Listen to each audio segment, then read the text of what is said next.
Hey, quick reminder to file your homestead exemption or transfer an existing homestead exemption if you purchased a home last year. The filing deadline is March 1st for most counties, and I just don't want you guys to have any surprise tax bills this year. So let's make sure your proper exemptions are in place. Links for the counties that I serve mostly will be in the description of this video as well as in my weekly email.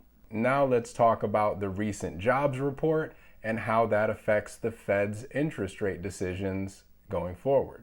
Welcome to Dre's Take.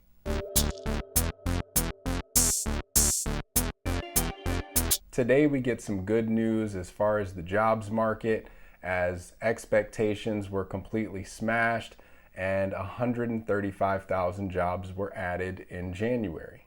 I expect some revisions to this number in the future, as that's kind of been the case for every jobs report that we've seen in recent history. But for now, this is the data that they'll use in their policy decision making. So how will this report shape those decisions? Well, the Fed has two primary objectives. Number one is to tame inflation to its target rate of 2%, and number two is to maximize employment. Now, these two things can work inversely. So it's sort of a delicate dance that the Fed has to do when making policy decisions. Cutting rates increases employers' ability to expand and create new jobs. However, the more folks that are working and the more money they have available to spend can drive inflation. So the Fed doesn't really want to cut rates too quickly or too sharply if the jobs market is already growing.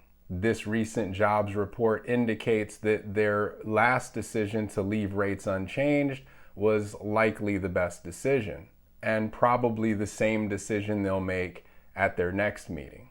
Polymarket prediction shows a 92% likelihood that they'll leave rates unchanged again at their next meeting. So what does this mean for mortgage rates and real estate? More stability. Mortgage rates aren't likely to swing wildly in one or the other direction for the foreseeable future. This means that buyers and sellers currently in the market can set their course and execute without worrying about too much volatility. The buyers that are active stay active, and demand won't change much except for the seasonal uptick that we see every year beginning about this time. And sellers can have proper expectations. 70-ish days on market in our area is sort of the norm, and intelligent pricing, negotiation flexibility, and patience are the main ingredients. If you're ready to get cooking or want a meal prep, reach out to Chef Dre. I know my way around kitchens and baths. Until next week, that's Dre's Take. All right, y'all. Take care.